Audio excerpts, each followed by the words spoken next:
To start with, this about one-dimensional heat conduction equation. So, what is this n for cylindrical coordinates? This one-dimensional general equation for heat transfer is having this thing. This is r to the power n. Here also r to the power n. Okay. Here this k can vary with temperature and this there can be variation in the what is it area. For cylindrical and spherical surfaces, the heat flow is across the variable area. So because of this, r is coming inside, and this r will be taking the value of n when n equal to 0. That is n equal to 0 for flat surface. Okay, n equal to 0 for flat surface. In that case, this will be simply 1 1.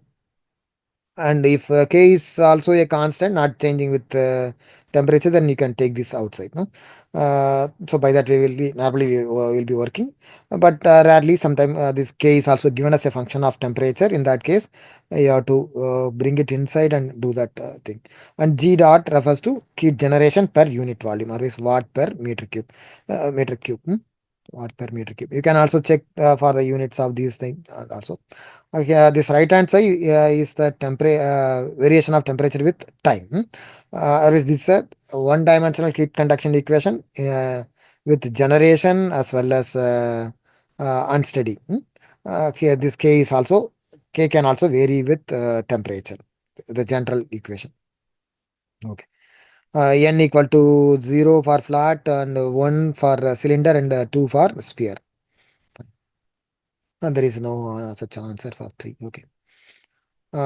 Using that equation, we are supposed to get this temperature relation. Of course, yeah, here we are given with this equation. From this, we are asked to get the solution, steady solution, which means steady means this term will be 0 because no variation of temperature T with T. Okay, this is 0. Of course, here it is Q is given us. No? Actually, this instead of we normally use G dot, here they are using this Q.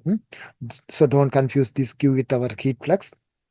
Okay, so we need to integrate this to get this equation for heat temperature variation with radial position. Okay, yeah, at steady state this is there, and we have this equation now. Okay, there is no term of k, so that null is absorbed in this thing. Okay, is this not even referring to heat flux or heat generation per unit volume? This k is also taken in here. Okay, okay, we have some term. Fine, fine.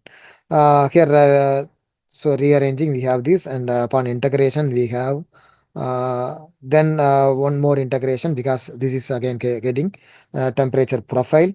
We need to get this temperature as a function of r. So for further integration, so whenever you do integration, one integration constant will come.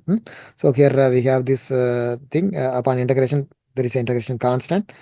So again rearranging, we have this and one more integration. Here no need to evaluate anything. So you can simply report in terms of some constant terms. So replacing C1 and this way you can simply do. So always simple things only. Okay, no need to worry about these kind of mathematical expressions. Fine. Here we need to identify the correct expression for this three-dimensional heat conduction equation. Of course, we usually remember this equation. From this, how to get the three-dimensional equation. Okay. Okay, say here what are all there? Of course, this is volumetric rate of heat generation, which means watt per meter cube. Now we use this G dot. You can simply use this. Okay. How to get this? Alpha refers to thermal diffusivity. So what is thermal diffusivity? Actually, here there is no k term. K is coming here. So you try to take this k to this side, assuming K is no mention about K. You can take this K as constant. So now there is no mention about K. You can take this K to be constant. So by that way, we have this term. Okay, of course, G dot can be replaced with this psi. Okay, so here and also you can take this uh, in this Cartesian coordinates instead of radial. Okay, you can take this in Cartesian coordinates. Of course, by taking n equal to 0 only it is possible. Okay, otherwise it will be coming in radius term. Now we are taking this in flat surface. So for flat surface, this is 1, this is also 1. Okay, so by that way we have this. Again, you can convert that to a second order term. Okay, this equation we have. This is coming from this one-dimensional equation for the case of flat surface with constant thermal conductivity. Okay, now how to get this term? Of course, alpha equal to k by rho Cp. That thing you have to know. What is called as thermal diffusivity is k by rho Cp. That we also use it in this uh, Prandtl number definition as well. Okay, so from that, this is k by rho Cp is alpha. Okay, now, what is this three dimensional? Okay, this is a one dimensional heat conduction, and three dimensional will be in addition to this variation in the x, it also will have variation in the y and z direction. Okay, only that thing you have to add, and this you can represent in this vector form, del square. Okay, del square of t. Always by knowing this one dimensional, you can get the equation of three dimensional as well. So that is matching to D. Of course, we are comfortable with this one dimensional. From that, you can easily get this equation. Okay, that is the idea of this derivation. Okay. Yeah, here this about getting the relation for this yeah, given this thermal conductivity relations. So, what is the expected relation? For okay temperature difference. Sorry, at steady state, the temperature difference across plate A is greater than that of B. When at what conditions? Whether this thermal conductivity will have any effect or specific heat. Of course, specific heat effect will be there only for the case of unsteady situation. Otherwise, these two options are not there. This you can evaluate based on equating this based on the given information of thermal conductivity. One plate is having uh, yeah, I think a plate B is having twice the thickness. Thickness information is available. So based on that, you have to say about the requirement of thermal conductivity. Okay, that you can easily do. CP doesn't have any effect in the case of steady conduction. Whereas in unsteady, it is having a role. Higher the capacity, it will take more energy. So by that way, you have to work on. Fine. Yeah, this is a nice question. Actually, based on this temperature drop, we have to say about which material is uh, having higher thermal conductivity. This dT by dx is higher here, which means K will be lower. Here it is lower, then dT by dx will be uh, higher. So by that way, you can sorry, this dT by dx is lower, so K will be higher. So that way, you can easily say about this. Then. Yeah, for flat surface, no, normally this will, in the case of flat surface, there will be a convective heat dissipation. So heat transfer by conduction is equal to heat transfer by convection. So that heat flux for flat surface, you can always take this in terms of heat flux. So otherwise, you'll be taking Ka dt by dx. So for constant area, A is A can be taken out. So by that way, K into dt by dx equal to H into delta T. So by that, we can easily work out this temperature of the interface, this surface, solid surface. Then here it is again through composite wall, always we have two material. So this resistance and all can be added. So you have resistance through this material and this material and resistance for the surrounding air. So these are all written in terms of this heat flux terms. Okay, delta T by this is resistance per actually unit area. That way. Then for cylindrical wall, you have this area is a variable. No, rate of the heat transfer area is a variable. Of course, the overall see, rate of heat transfer is a constant. Here area is a variable, and in that way Q is also a variable. So Q, or is a heat flux is a variable for the case of this uh, cylindrical and spherical surfaces. Okay. Since the area is a variable, we have to get a mean area for heat transfer through this cylindrical surface. The mean area for the case of this cylindrical surface is log mean area. So A mean is simply A log mean. So A log mean you can get it from this outer minus inner divided by ln of outer by inner. So outer area is simply pi dl or 2 pi rl. So simply using that, you can get the log mean. By using that, then you can solve. For spherical, it is geometrical mean. Geometrical mean will be again 4 pi r square for the surface area. So 4 pi r square, 4 pi r1 square into 4 pi r2 square, that square root of that. That is a geometrical mean. And for series parallel resistances, so series resistance you can simply add on. So there are, you can consider like three series resistance. And for the second resistance, there are two parallel thing. So resistance for the parallel will be 1 by R2 equal to 1 by R2A plus 1 by R2B. So by that way you can get R2. Then you can add all the resistances. Okay. Yeah, this is a nice question. This For the flat surface, we are given with this the temperature profile. So and it is given that this K is decreasing with increase in temperature.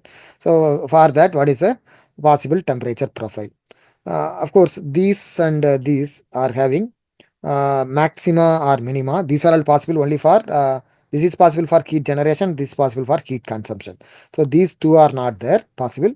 Whereas out of these, what is the correct profile? So K decreases with as K is lower at higher temperature. So there is a temperature is higher here. So K will be lower. So K is lower means dt by dx will be higher. So dt by dx is higher at inlet. Where is the dt by dx higher? So only for this, the slope is higher. No, dt by dx higher means slope is higher. So slope is higher at the inlet, and with distance again slope will be reducing. So this third is the correct answer. Okay, always simply take this. No, here this is valid provided this a is constant. So here, of course, it is not very clearly given that a is constant, but that should be a statement available. Because they say like opposite faces. No? Because of that, you can take like yes, flat. But better to give that statement like flat surface. Okay. Yeah, here this identifying the profile for heat generation system. And one important thing is, say whenever there is a insulated surface, the heat flow won't be there. So your temperature profile at that surface will be simply zero. There is no heat flow possible because of that Q equal to K into dt by dx. So dt by dx is zero. So where is that kind of pattern? So here I can say this. This is having dt by dx equal to 0. Whereas here there is no. It is dt by dx is say positive or negative. Whereas for this point, no, you can is yeah, small thing. No, you can see this. This is having this slope to be 0. So by that we can say like this surface is insulated and this surface is insulated and this is insulated, and like that uh, this is insulated. So here it is asked like whether left surface is insulated or right surface insulated. Okay, so this is left side in insulated, this also left side insulated, right here also right. Okay, based on that you can say one thing. And one more thing is heat generation. So whenever there is a generation, of course this is possible for the heat generation. So here heat is prevented, heat flow is prevented, so generated heat will be dissipated. No, so this the generation and heat this insulation will be having this profile. This is valid for heat generation and left insulation.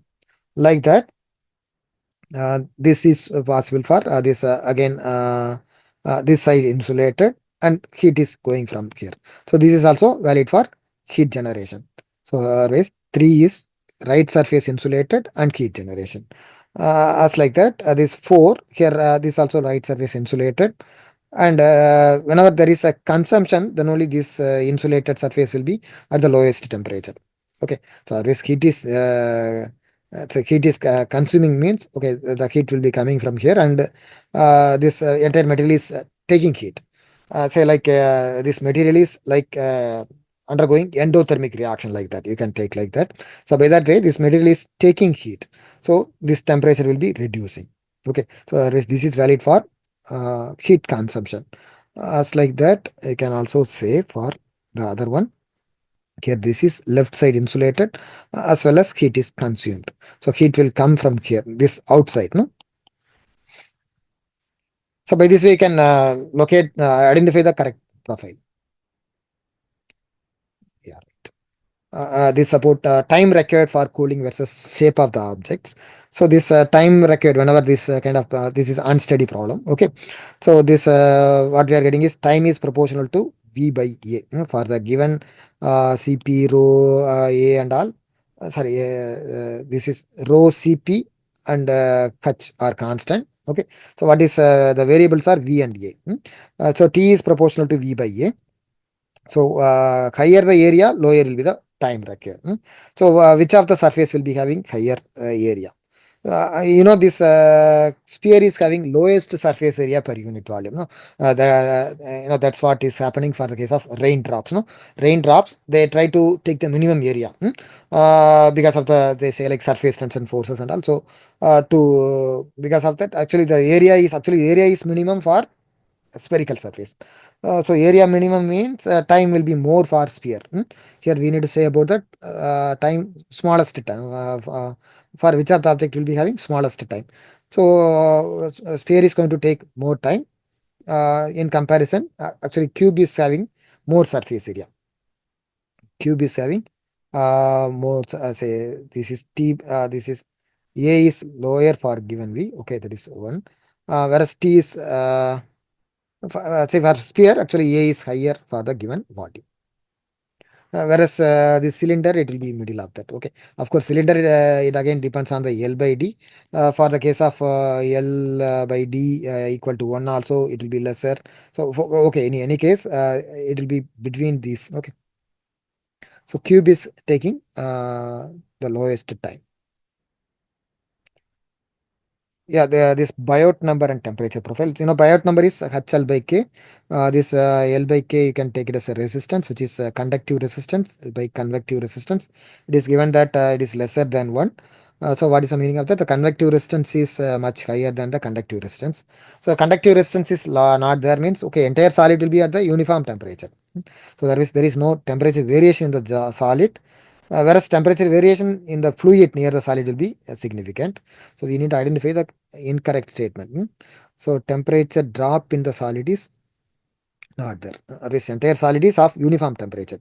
So there is no temperature drop in the solid. So this is the answer. Of course, I haven't taken problem from this critical thickness of insulation. Okay, critical thickness is what is it? K by H for what is it? Cylinder, or 2K by H for sphere. And these are all significant only in the case of smaller radius. Okay, so there is one of the important topic. Okay, now we will go to the convection part. So this Nusselt number is a function of Reynolds and Prandtl for forced convection, and the similarly in place of Reynolds we'll be having Grashof for the case of what is it, free convection. Correct. It will be Grashof and Prandtl for free convection. Then this Biot number, yeah, this Nusselt number and Biot number, both are appearing to be the same, right? Okay. Whereas Nusselt number, of course, we'll use it in the convection. That is simply this is conductive resistance by convective resistance. Everything is for the case of fluid. Whereas for the Biot number, it is conductive resistance in the solid divided by convective resistance in the fluid. Okay. So by that way, we have this ratio of this Nusselt by Biot will be conductive resistance in the fluid by conductive resistance in the solid. So it is not equal to unity. Otherwise, if you simply say from this, it will be you will be choosing this, but it is not case. Okay. So A is the correct answer. Yeah, Prandtl number and its significance. So Prandtl number Cp mu by K. So you can write this dividing by rho. Mu by rho is momentum diffusivity. This is thermal diffusivity.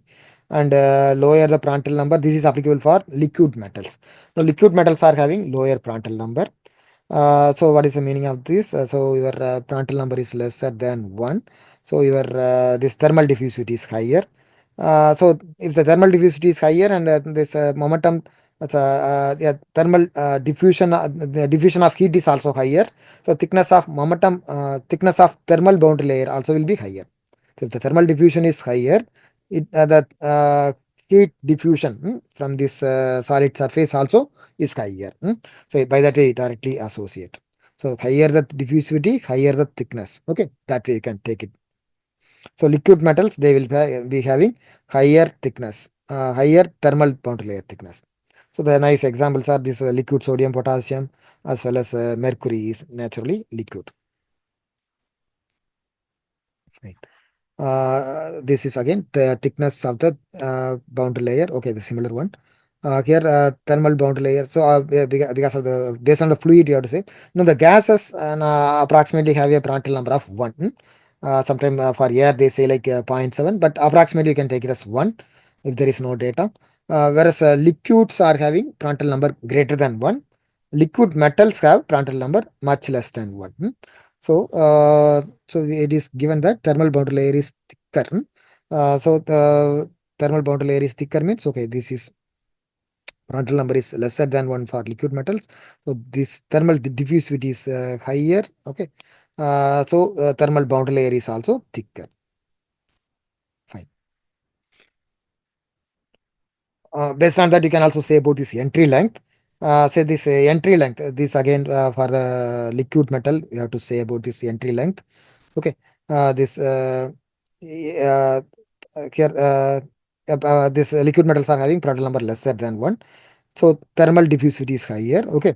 Thermal diffusivity is higher means okay, thermal boundary layer is also growing faster. Of course, at the pipe entrance, both the boundary layers will be growing. Thermal boundary layer is growing much faster. So, of course, what is the maximum possible length? Of course, how much thickness it can grow? It is simply equal to the half of the diameter. Okay, once that is done, then boundary layer is fully established. So this thermal boundary layer is getting established in initial portion itself, or is much faster, much fastly. Service your thermal boundary layer will be having this kind of thing, whereas momentum boundary layer will be growing like this. So thermal entry length is shorter than hydrodynamic entry length for liquid metals. For Prandtl number less than one. Then, based on this correlation, no, Ditter's Pointer correlation, at least you have to fairly remember this. That is a functional dependency. No, this Reynolds number to 0.8 and Prandtl number always will be having this one third for most of the thing because earlier they used to. They're fitting these three parameters, they fix this Prandtl number to the value of one third. So that's why most of the correlations will be having only one by three. Okay. So this data spoilter, of course, seeded data expression also having the similar thing. Okay, it will be the correction factor. There is seeded data expression will be having the viscosity correction. Okay, that's it. There is extra from this data spoilter. Okay, fairly this Nusselt number is proportional to Re to the power zero point 0.8 and Prandtl number 0.33. Okay, from this we need to say about this H and diameter. Yeah. You can easily relate, nothing. And it is also said like this flow rate is doubled. So if the flow rate is doubled, it is also going to have a effect on this thing. Okay, flow rate is proportional to diameter square and velocity. That also you have to incorporate and solve this. Fine. Here again related to this same thing. They are given with this relation itself, seeded state expression. So they are giving this Nusselt number is proportional to Re to the power zero point 0.8. So we need to say about H versus diameter. Simple. Carbon factor. This carbon factor for heat transfer as well as mass transfer all are having this same relation, which is JH equal to H refers to heat transfer. Okay, JH equal to standard number for heat transfer multiplied by Prandtl to the power 2 by 3. Okay, here you have to be careful. This is Prandtl to the power 2 by 3. Because again this is actually Stanton equal to Nusselt by Reynolds into Prandtl. Here it is Prandtl is having 1 and this is 2 by 3. Uh, of course, still it is not matching to our expectation of Prandtl to the power 0.33, correct? So at least this you carefully take this. JH equal to Stanton number for heat transfer multiplied by Prandtl to the power 2 by 3. That is equal to F by 2. So this F refers to fanning friction factor. Suppose you read through any mechanical books, they will be having F by 8. So in that case, they are referring to Darcy or also called as fanning Blasius. Darcy or Blasius. So they are simply equal to 4 times the fanning friction factor. So this what I am giving is fanning friction factor. Of course, this is a very old question. They didn't mean what sort of friction factor. Without any mention, what we are referring is actually fanning friction factor. In all our chemical engineering, you can simply take this F as fanning friction factor. Of course, in the recent time, they are also mentioning clearly because sometimes they are also giving Darcy friction factor as well. Okay. So, okay, this is the relation, but we need to simply know this JH and F by 2. F we can get for this Reynolds number, and JH is simply equal to F by 2. That's it. And what is this Stanton number? Of course, which is Nusselt by Reynolds into Prandtl. In the case of mass transfer, that is again Sherwood by Reynolds into Schmidt. Okay. In place of Nusselt, you have Sherwood, and in place of Prandtl, you have Schmidt. That's it. Fine. Yeah, we'll go to this next thing. Boiling here, this boiling curve you have to know. This is actually heat transfer coefficient versus delta T. Sometimes heat flux versus delta T also available. So what is the connection between heat flux and heat transfer coefficient? Heat flux equal to H into delta T. That's it. Okay. Uh, in that way, this service in place of H, they will also have H multiplied by delta T. That is the flux term. Okay. The graph is the qualitatively the curve will be the same.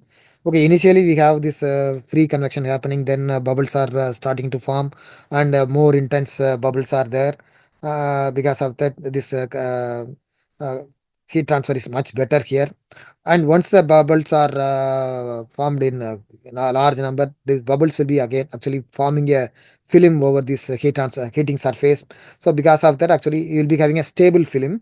So the this stable film is stable vapor, no, which is again having lesser heat transfer performance in comparison to liquid. Now normally this H equal to K by film thickness. So K is lesser for these gases. So that's why this K is thermal, this heat transfer coefficient is reducing once this entire surface is having this vapor blockage. So that's why we don't expect this to happen. So we normally we ensure that this delta T is maintained in this region. So if you provide large amount of delta T, you cannot expect more heat transfer to happen. What is it actually? More performance. So the performance is actually getting reduced whenever you have higher delta T. Okay, delta T has to be normally within this about some 10 to 30, 40 degrees Celsius. If you provide more delta T, actually the heat transfer performance is getting reduced. So rate of heat transfer is getting reduced actually. So because there is a arresting by this fluid film. Okay, still if you further increase delta T, then radiation will happen. So because of that, again this thing will increase. So here this point is called as the burnout point, or what is called as the critical heat flux. Why it is called burnout means, okay, if you don't having liquid, so this material will be heated up, and it will lead to burning of this heating surface. Okay, and there is some transition. So we are not known what is clear. Or is there is a transition. No? This region is unclear region. Okay. Here, there is a term what is called as Leidenfrost. This Leidenfrost point is close to this this low heat transfer value point. The starting of this radiation. So normally we ensure the heating is happening in this region. Otherwise, we ensure this temperature difference is closer to the critical heat flux, slightly lesser actually. So near critical heat flux, there is an answer. Fine. Yeah, something about this dimensionless numbers related here. So this bond number, of course, we don't use. Bond number is actually coming as gravitational force by surface tension force. So which is very important in the case of this bubble formation and collapse of bubbles and drops. So here these bubbles are getting formed, right? In the case of heating surface. So that because of that bubbles only, actually there is a vigorous action happening. So there is, once the bubbles are having low density, so they tends to move up, and that leads to bringing in a lot of circulation. So in that case, this analysis we will be using bond number. Okay, and bond number is only having this rho L and rho G terms. Vapor liquid density difference is there only in the bond number. Bond number includes surface tension. That is first. And Jacob number, actually Jacob number is having this thing, Cp delta T by lambda. So this sensible by latent, that way.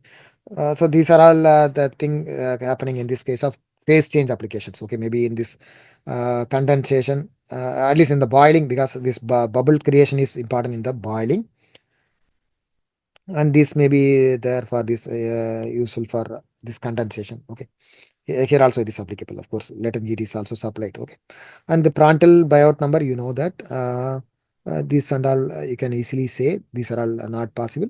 Okay, only thing is needed is bond number includes surface tension, Jacob number includes latent heat. Okay. Yeah, and one important thing is this roughness. Actually, roughness enhances boiling. So instead of a very clean surface, if you have a roughened surface, the heat bubbles are initially easily getting formed because of the roughness is acting as nucleation sites. Roughened surface are acting as nucleation sites.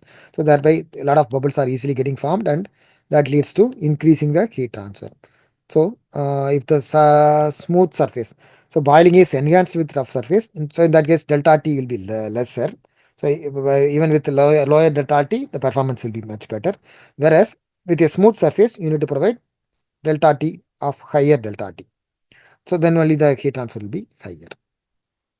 Okay, we need to have the if smooth, the smooth will be higher than for a commercial or rough answer. Or is the first answer is correct. Okay. And for condensation, we need to know about this vertical condensation, this what is called as Nusselt equation. Of course, sometimes the derivation is also needed, but that is a functional dependency. If you can keep it in mind, that will be helping a lot. So one of the thing is, of course, this we know this heat transfer coefficient is proportional to thermal conductivity by film thickness. Okay, that is for known for you, known to you.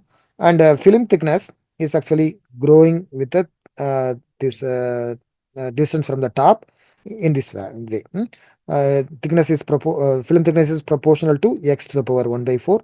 So x is the distance from the top of the vertical surface. So that we'll be actually using uh, for maybe I'll see so that. So these are all easy only. And Hx, this heat transfer coefficient actually decreases from the top because with increase in distance from the top, this film thickness is more. And if this is more, then H will be definitely lesser because K is a constant, which is a function of the uh, property of the material. Okay. So since this delta is increasing, H will be actually decreasing from the top. Yeah, this is getting this relation between local heat transfer coefficient and average heat transfer coefficient. So for already we said this H is inversely proportional to thickness, and thickness is proportional to x to the power 1 by 4. So using that, we'll be having this relation. Okay. So from that will be and to get the mean heat transfer coefficient, this Hm into L is simply equal to integral of Hx dx. That's it. Okay. So in place of Hx, you can use this, and we'll be having that this Hm is actually 4 by 3 of Hx evaluated at L. So by that way, this mean heat transfer coefficient will be yeah, this we have this Hx at the bottommost point.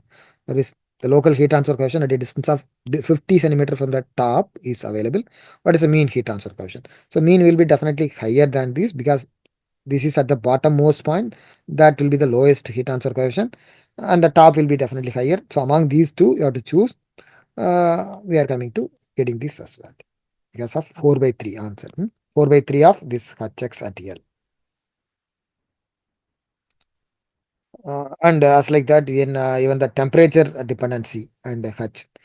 Here also you can associate easily. This this H is so heat transfer is better whenever you have low delta T in the case of boiling. No, in the we have to ensure that boiling is in nucleate boiling region. For nucleate boiling, delta T is actually lesser in comparison to the higher thing. So in the same way, H is also higher at low delta T. So low delta T, what is the delta T here? This delta T is temperature of the vapor minus a wall temperature. So this wall temperature and the temperature of the sorry, simply to say, actually this is coming from this heat transfer correlation Nusselt equation. The final expression is giving this thing. H is proportional to inversely proportional to this temperature difference to the power of this. Okay, this 1 by 4 already we have associated. Actually, here with lower delta T we have higher delta lower delta T means okay steam is at 100 and this is a surface temperature with this which is initially NU1. So Nusselt number 1 is actually lesser in comparison to Nusselt number 2. So Nusselt number 2 by 1 is actually 1.19 times. So very simply it is not necessary to have higher delta T for condensation as well as boiling.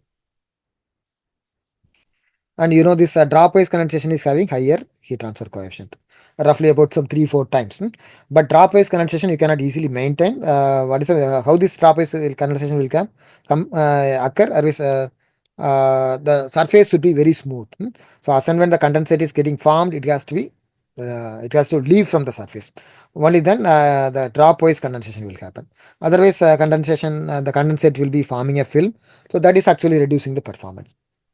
So if the surface is very like oily surface, hmm, by having an oily surface, we can maintain this dropwise condensation. So dropwise condensation will be having higher heat transfer coefficient. Yeah. And evaporation, we have these terms like economy and capacity. So economy refers to kg of water vaporized by kg of steam supplied.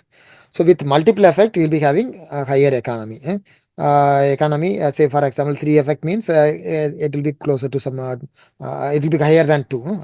Is lesser than 3, of course. For because with 1 kg we cannot exactly vaporize 1 kg. Roughly, uh, about with 1 kg we can get some 9 kg of 0.9 kg of vapor, roughly about. Whereas a capacity definition is about capacity is nothing but the amount of water vaporized.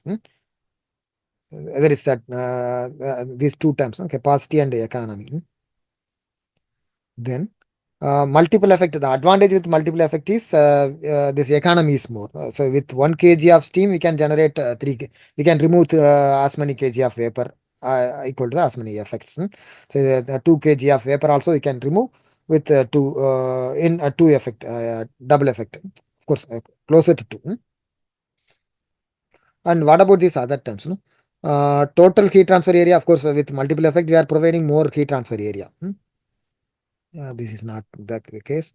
And boiling point elevation. So boiling point elevation actually with single effect boiling point elevation is lesser, whereas if you split into multiple effects, and normally the boiling point elevations are getting added up, so that is actually reducing the capacity of multiple effect evaporation. Okay, so whereas that point is also given oppositely. Okay, and heat transfer coefficient, this we cannot say anything. Okay.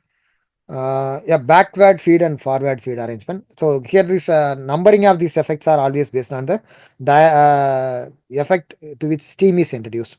Of course, steam is introduced to the first effect, and from that vapor is generated again and again. It is going to the second effect. So always direction of steam. If the direction of steam and the direction of liquid flow are the same, then it is called as a forward feed. Whereas if the feed is introduced in the last effect, then it is called as a backward feed. So steam is introduced in the first effect, so liquid is introduced in the last effect. So they are going in the counter current direction actually. So forward feed doesn't require any pumping because naturally liquid has to go from this first effect to the second effect, and second effect is at lower pressure than the first effect. So the concentrated liquid from the bottom that can easily go to the next effect without any pump.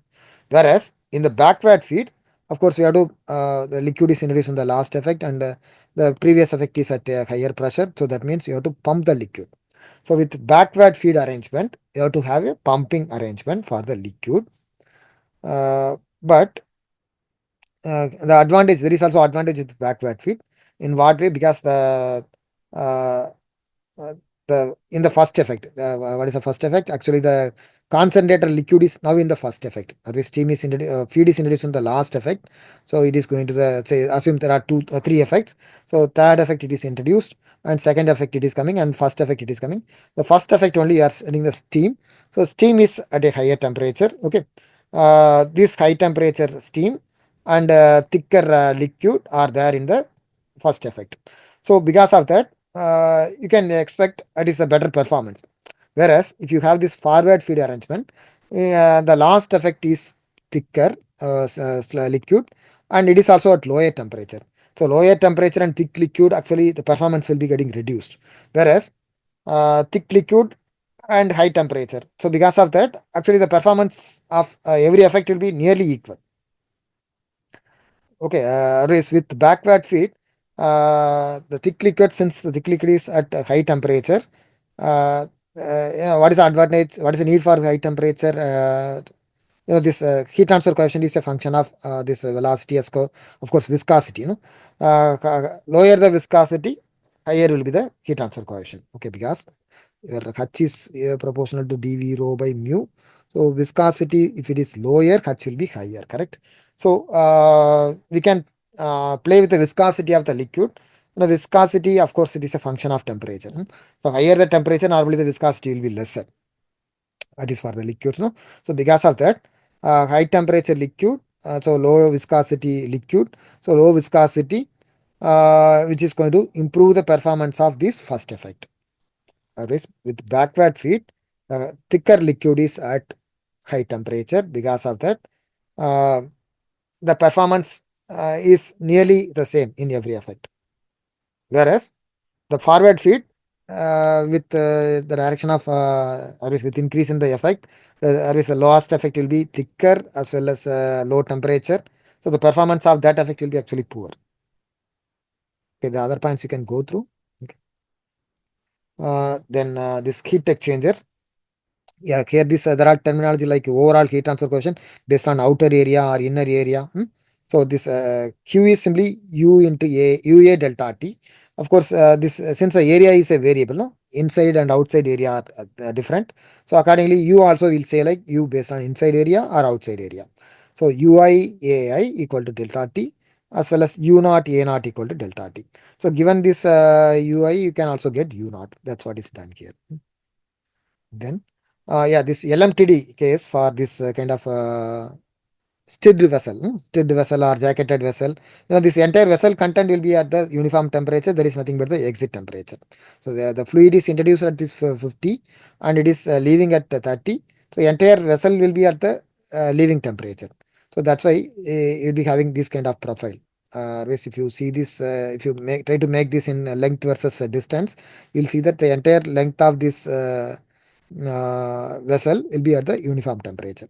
Whereas if you don't consider this, simply if you take this variation, you'll be ending up with a different answer. Okay, there is a mistake actually.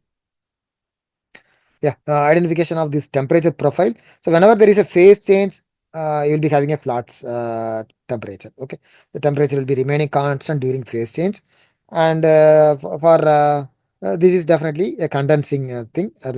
During this phase change, here this is sensible heat change. Okay. And for boiling fluid, you need to provide. Where is a boiling fluid? Say this is the case for boiling. So from initially sensible heating, then it is getting boiled. Okay, for in comparison to the boiling fluid, the heat transfer fluid will be at a higher temperature. So this is the case for sensible. Initially it is at lesser than boiling temperature, and it is brought to boiling temperature. Then boiling happens at constant temperature. So this kind of profile identification, so these are all nice only. And effectiveness, no? Effectiveness refers to actual heat transfer by maximum possible heat transfer. So maximum possible heat transfer, how do you find? That is simply equal to MCP minimum multiplied by delta T maximum. So delta T maximum will be the difference between the inlet temperatures of the two fluids. That you will be getting from the counter current operation. So this Q maximum is simply equal to MCP minimum multiplied by delta T maximum. Fine. Yeah, based on that problems are asked. And NTU refers to this UA by MCP minimum. So you have to get this UA value, and MCP minimum that you can get from this mass flow rate and specific heat values are available. From that you can get MCP. Of course, here in this case MCP are the same, and UA value you can get Here we are given with this entire data, so you can easily get this Q. So from that Q, which is also equal to UA into delta T mean. So from that, you can get UA value. At least this definitions of definitions of effectiveness and NTU. So only these formulas you are supposed to remember. Whereas sometimes this effectiveness versus NTU, that relations are there. At least the extreme cases, like one of the fluid is phase changing. So some one or two problems were already posted in this video lecture part. You please go through them. Yeah, for the radiation, this radiation is happening in vacuum as well. No, there is a way we are getting this solar radiation. There is no medium as such required. Or this heat transfer is very best in vacuum. Or this radiation is very better in vacuum than with any other medium. And this relation, this absorptivity, reflectivity plus transmissivity equal to 1. Absorption, reflection, transmission. So these are all the ways in which the incident radiation can transfer. Uh, so absorptivity, reflectivity and transmissivity. So for opaque surface, there is no transmission. Opaque means, okay, you already know that, no? There is no transmission.